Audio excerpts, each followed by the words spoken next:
The surrender form was already filled out. It was sitting on the kitchen counter when Ryan came home from work, printed, filled in Claire's handwriting, with the shelter's address at the top. Their Bernese mountain dog Bruno was in the backyard. Their daughter Sophie was asleep in the nursery. Claire was sitting at the table with both hands around a coffee mug that had gone cold. Ryan said, "When did you do this?" She said, "This morning. I'm sorry. I can't keep watching him like this." Bruno was 10 months old and 90 pounds and had been, before Sophie's birth, the most straightforward member of the household. He was a good dog, responsive, gentle, easy, the kind of dog that made new dog owners feel competent. Then Sophie came home and Bruno developed a behavior that neither of them could categorize. He sat in front of the nursery door for hours at a time, not pacing, not whining, sitting, with his enormous back to the house, facing the door as though he had appointed himself door guardian for a charge he took seriously. Claire had tried to move him. He would get up, let himself be moved, and return within the hour. The behavior was consistent, unwavering, and to Claire's increasingly sleep-deprived mind, deeply unnerving. She had read too many articles. She had contacted her cousin who trained search and rescue dogs. She had told herself it was possessive behavior, guarding behavior, the early signs of resource guarding around the baby. She had printed the surrender form. Ryan sat down across from her. He did not touch the form. He said, "Show me."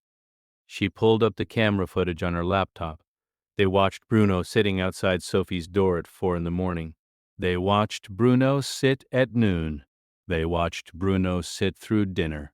They watched Bruno stand eventually when Sophie cried, stand and pace once, briefly, and then sit again when the crying stopped. Ryan said, "He's not guarding the door against us. He's guarding the door against anything." Claire said, "What's the difference?" Ryan said, "Go stand in the doorway." She went and stood in the nursery doorway. Bruno was in his spot. He did not move toward her. He rotated to face her, politely acknowledging her, and then rotated back to face the hall. His back was still to Sophie. He was not positioned between Sophie and Claire. He was positioned between Sophie and whatever might come from the hallway.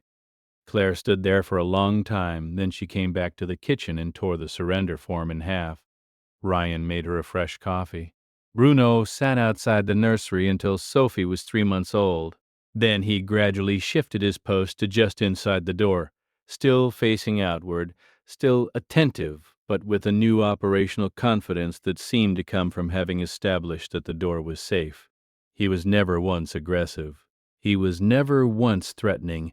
He was simply, stubbornly, irreversibly on duty. Sophie learned to walk at 11 months. Her first unsteady steps were taken with Bruno beside her, his flank available for balance, his body steady and patient as she moved across the kitchen floor. Claire had a photo of this moment taken accidentally slightly blurred the composition of a parent who did not have time to focus properly. She kept it on her phone.